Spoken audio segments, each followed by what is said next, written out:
Hello, everybody. Welcome to Thursday. Hi, Rachel. Hi, Christian. I want to introduce Christian Olson. He's a medical student working with me this month. You all know that once or twice a year, I have the privilege of sharing my practice with one of the excellent medical students at Western University out of Lebanon. It's a DO school. I think, Rachel, I've said once or twice that if I had to do it over again, I would go to DO school. Yeah. Yes, because for lots of different reasons that I won't go into right now. But Christian, could you tell us a little bit about yourself and what your hopes are after medical school, and what your interests are as far as practicing in the field of medicine? Yeah, for sure. My name's Christian, and going to med school here in Lebanon, Oregon.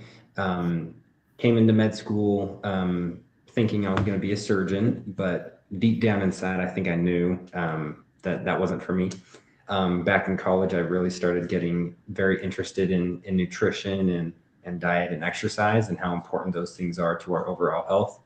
And then throughout med school, I've just learned more and more about those things little by little here and there, and it's definitely one of my passions in medicine, I guess you could say, helping people make those difficult but necessary habit changes that can really prevent a multitude of complications, diseases, and difficulties later on in life, for sure. So I love talking about everything lifestyle, plans for the future after med school. Um, I will be applying to a family medicine residency program, and I would love to, when I'm a practicing physician, definitely want to incorporate all of the lifestyle medicine and advice that I learn now. I definitely want to incorporate that for the rest of my life to help everybody learn more about it. Wonderful. It's so refreshing, Christian, Rachel, isn't it so refreshing to see, younger people really embrace lifestyle medicine. And I am so encouraged that actually, I think your school has a lifestyle medicine track. Is Yes. Yep. that correct? Yes. And so I just really appreciate and enjoy having students who are already, practicing what they preach. And so it's a lot of fun. It's a lot of fun. And Rachel, we've been talking about maybe getting all things GLP-1, and because those are certainly medications that have been game changers. And but as we talked last week, they are tools and support the lifestyle changes that people are trying to make. So we've been talking about what to think about, right? If you're taking or are interested in taking a GLP-1.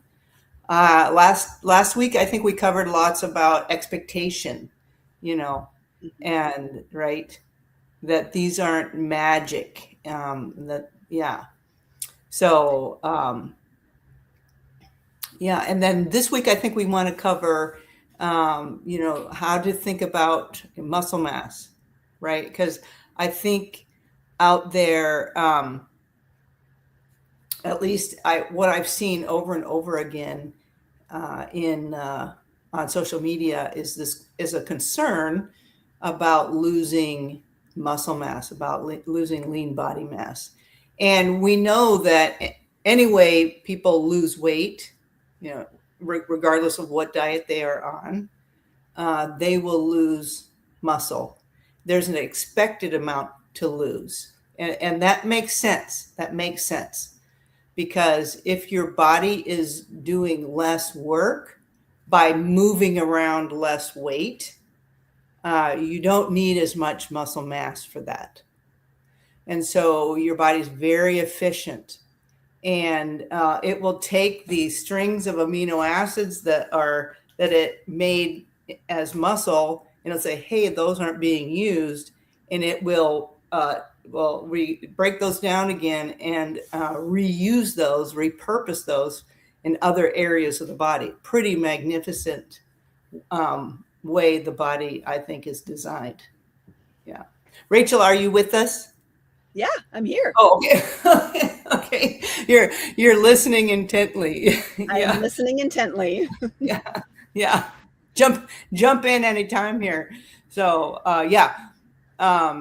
I think that the usual amount of I've heard, different, the research show like big ranges, but what we watch for is and expect is about 10% of the total amount of weight loss it would be in muscle mass, and we can measure that, because here at Oregon Weight and Wellness, let's see, can you see?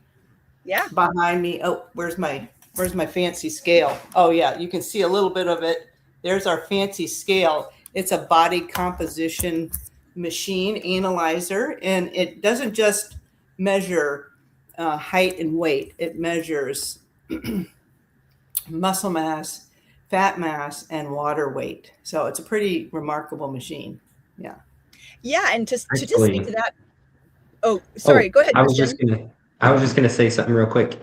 Yesterday, I was reading about measuring fat mass versus skeletal muscle mass loss, and I think most people consider if you lose less than 25% muscle mass, that is really good. So, but less is better. So I think your standard of 10 to 12%, which is absolutely doable, is holding people to a little bit higher than I think what's nationally being considered appropriate. So most people say 25% is okay, and we're saying 10 to 12 is doable.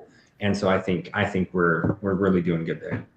No, thanks. Yeah, I appreciate that. I agree with you that there's that range, So yeah, we want to hold people to the lower end of that range. Yeah. Mm-hmm. Yeah, Rachel, Yeah. So I think what we want to do is we want to definitely get to, for the person listening and for the person maybe starting their journey on a GLP-1, they're already on a GLP-1, they're considering it, or they have someone they know who's on one.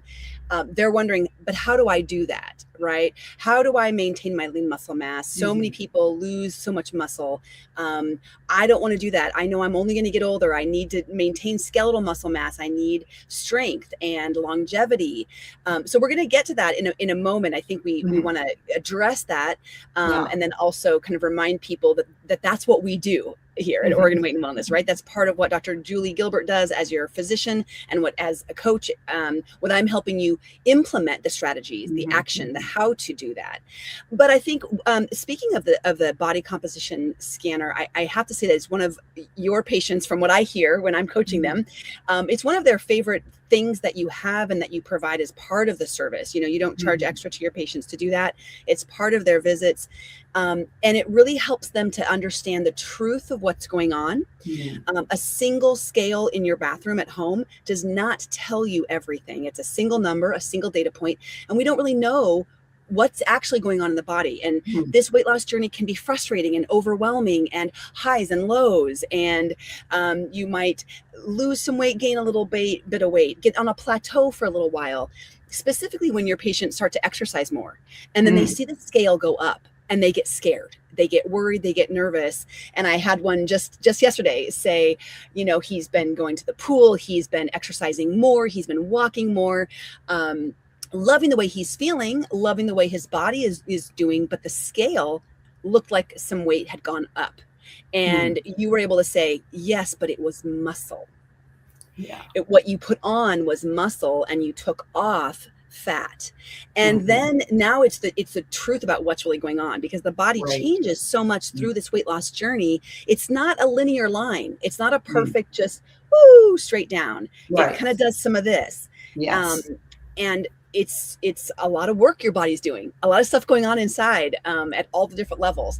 So yeah, what would you say to helping people understand what they're scanning? Right. Yeah, that's so important, and such a good point that, weight doesn't do this, and it does more like this. Yeah. And so we want to have a healthy relationship with that bathroom scale, also see it as a tool.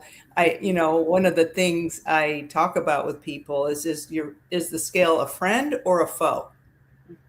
Is it a friend or a foe? And because a lot of people, to your point, can step on that scale, and if that number isn't going down, that really throws them off.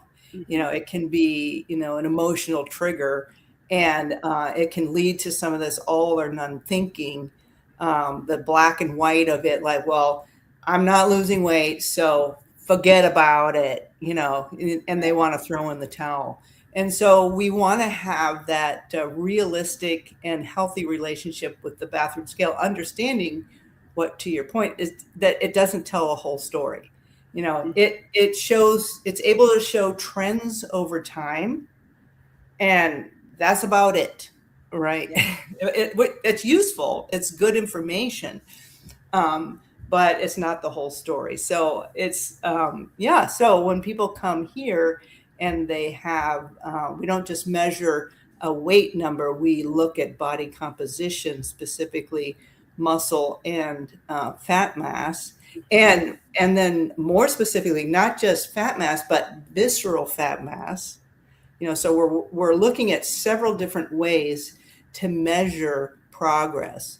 And weight going down on a scale is one way, but even a more informed way, a more nuanced way, a better way to show that you're improving your health is measuring that muscle mass and the fat mass.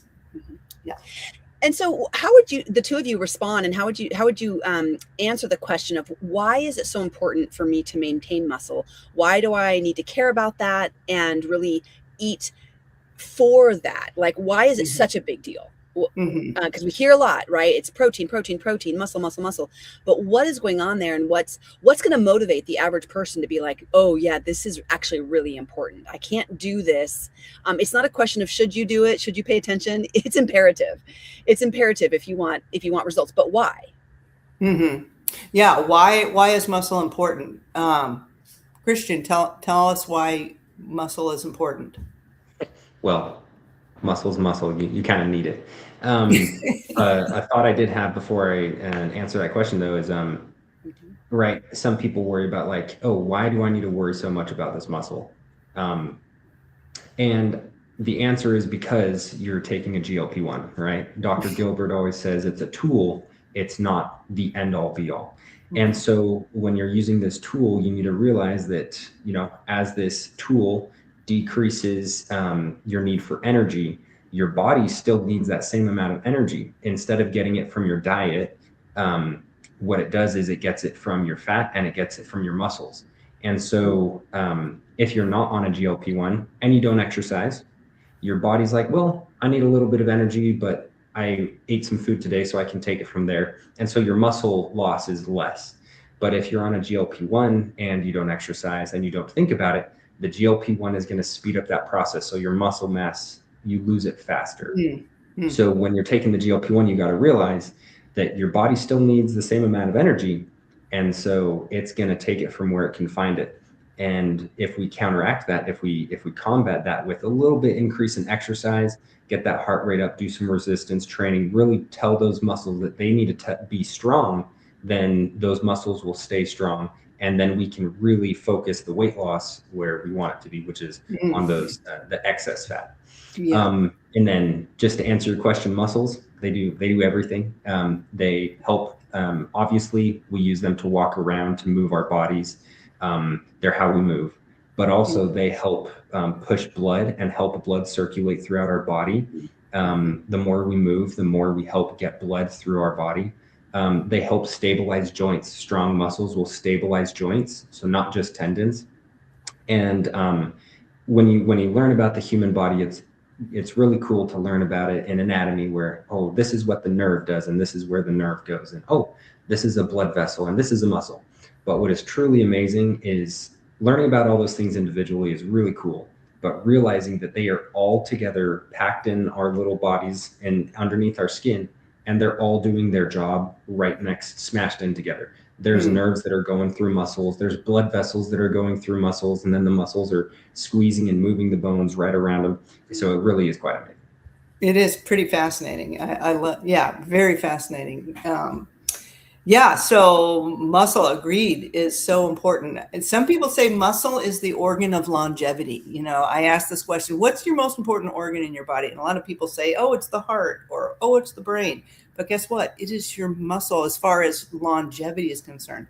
So people who maintain muscle mass and strength and quality of that muscle, so strength of that muscle, they live longer. They live longer. And so muscle is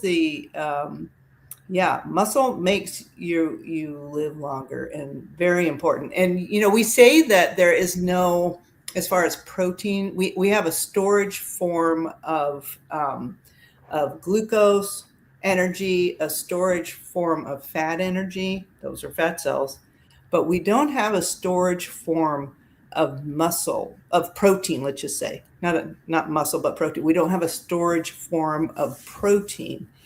And so when people aren't, this is the way I'm thinking about it, when people don't bring in the building blocks, the amino acids which come from protein in their diet, because we don't store amino acids, your body, because they use amino acids to make lots of different things, to make hormones for cellular, every cellular transaction in the body will use different strings of amino acids. And if we don't have a regular input of amino acids, your body will go to your muscle and take the amino acids that made that muscle and deplete your muscle mass. So muscle is important. It is the organ of longevity. It is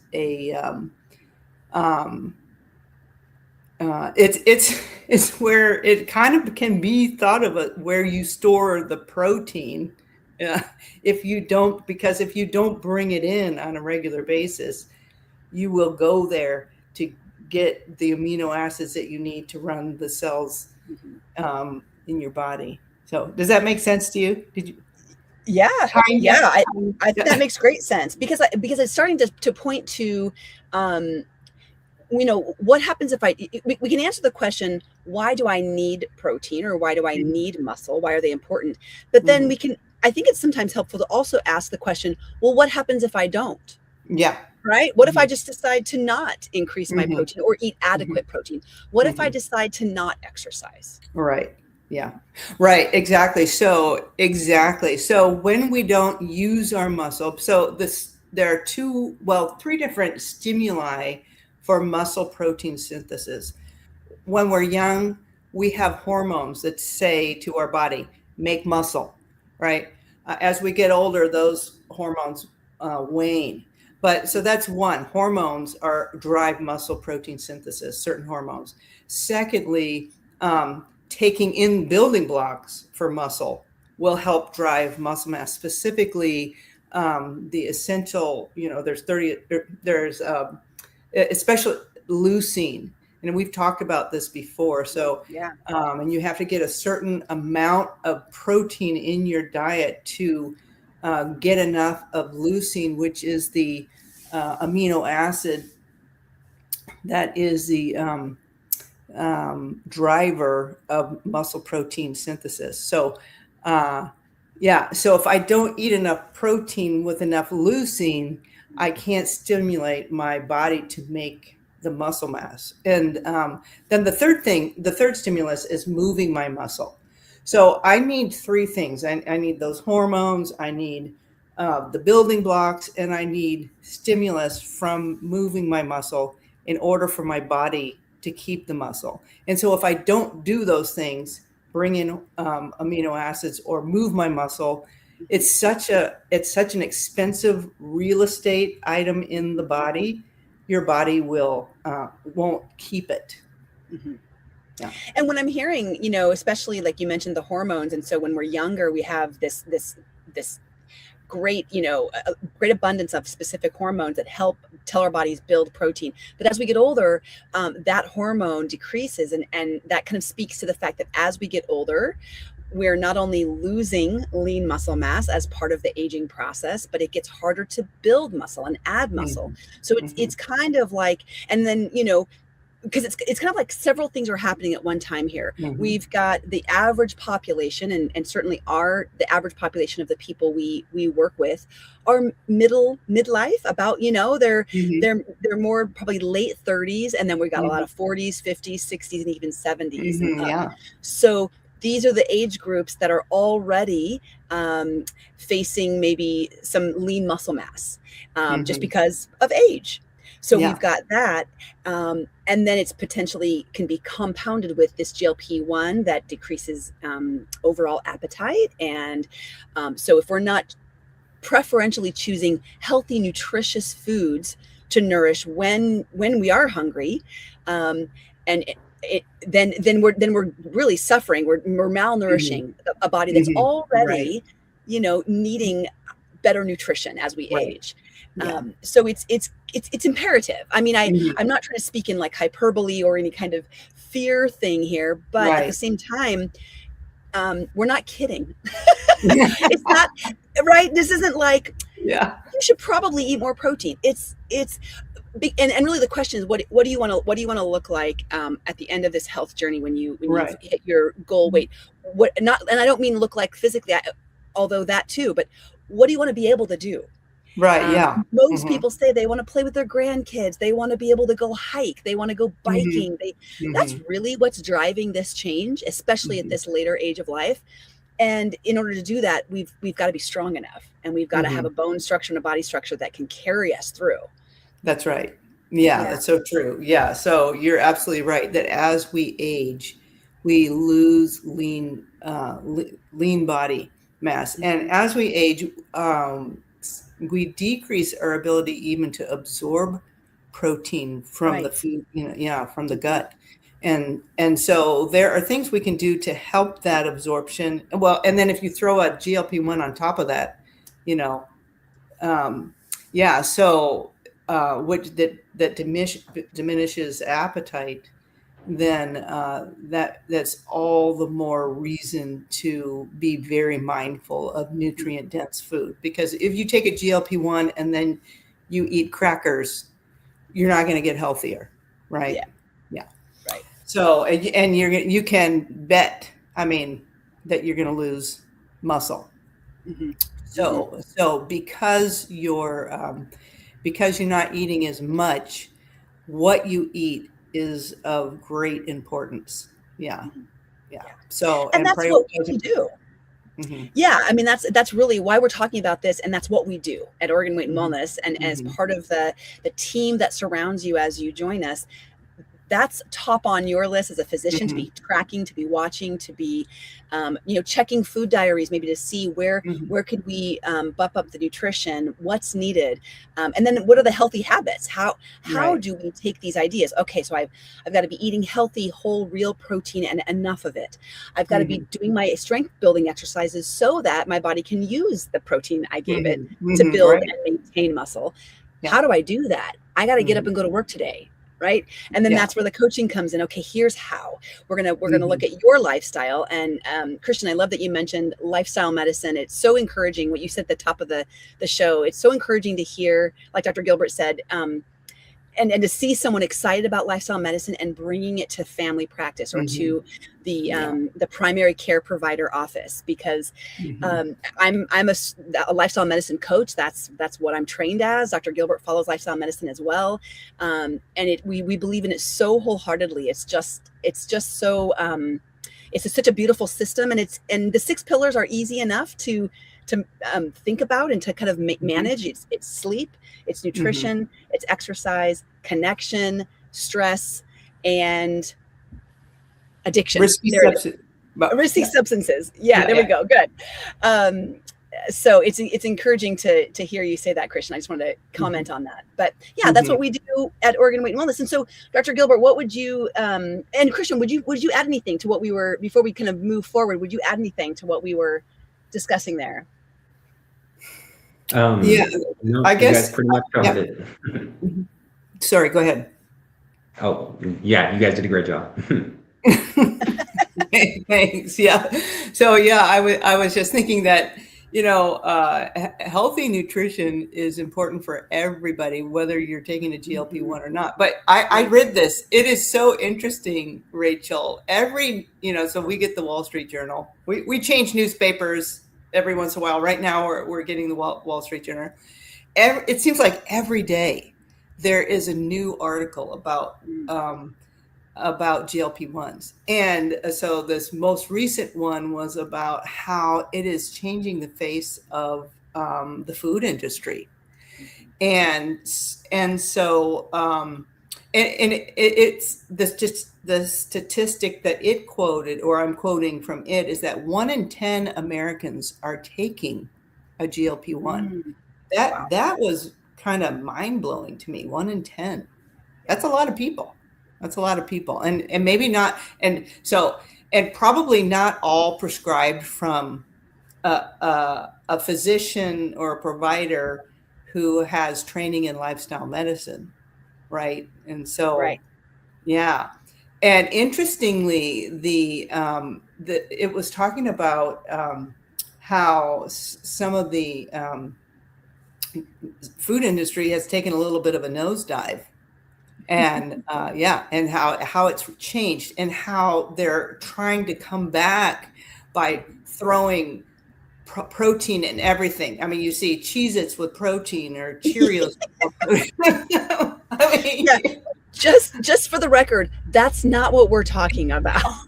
That's not whole or real, and it's not actually going to serve what you're trying to do.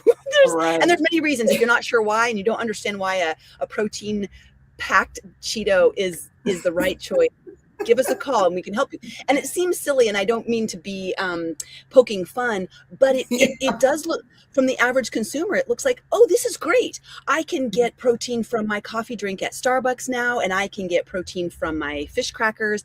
And it seems like a great solution from the surface if you don't really understand what's happening at the metabolic level. Yeah. That's so interesting. It's just so interesting how this medication has changed the culture. So we want to keep talking about this. Yeah. We want to keep talking about this, but our foundation will always be the same, right? It is whole, real food. It is moving your body. It is prioritizing sleep. It's, understanding who you are and how you respond to stress, and re-engaging your parasympathetic nervous system. I mean, it comes back to, yes, these are great tools, and and let us help you build that solid foundation of those lifestyle habits that are going to carry you, forever. Right. Yeah. So good. Yeah. All right. So we're going to meet back next time and continue the conversation. Absolutely. Okay. Oh, what's for dinner? Let's do we have a second for what are you having for dinner, Rachel? We're traveling tonight, so it'll be, I don't know yet, because we need to get some groceries for the travel. So to be determined.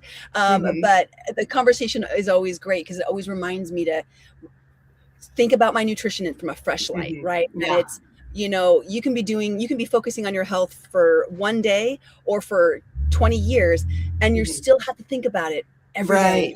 Every day. So that's it's a refreshed point of view. What am I going to eat tonight? How is it going to be healthy? So that's right. How about you? We're humans. We need to eat. We need to eat, and we're going to have to think about that every time. Yeah. Every day. So we can make that easier, though, right? We have been invited out of the generosity of our local farmer to come pick green beans. So we're going to go pick green beans, and then I'm going to make something fabulous with these green beans, and so I'll have a protein with that. But I have tofu in the fridge. Maybe that'll be an easy one. We've got some leftover grass-fed finished beef as well. So but maybe I'm going to look for a tofu green bean recipe. Ooh. Yum. That'd be great. How about stir fry would be good with that. Yeah, stir fry. Yeah. Christian, do you have any idea? Do you plan your dinners ahead, or You I and your need wife to figure it out when you I get need to home. be a lot better at planning my dinners because Mm. most of the time I forget about it. I made some fresh sourdough bread that I baked this morning. Ooh. And so one of our favorite treats, it's, you can't have it all the time, right? Nutrition is, when I was first learning about it, I thought it was, okay, there are things that we can never eat. But now I've learned a little bit more. This is definitely one of the more dessert dinners that you can get, but some tomato soup with a grilled cheese sandwich on fresh sourdough bread.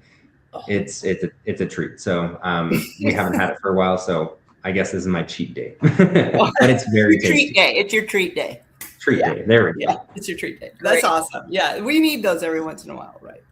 All right. Well, this is great, and Christian will join us the next few Great. weeks here. So he's Okay. with us. Yeah, but we'll let you get going. Have a All right. great, beautiful rest of your day. See you, everybody. Bye-bye. Thanks.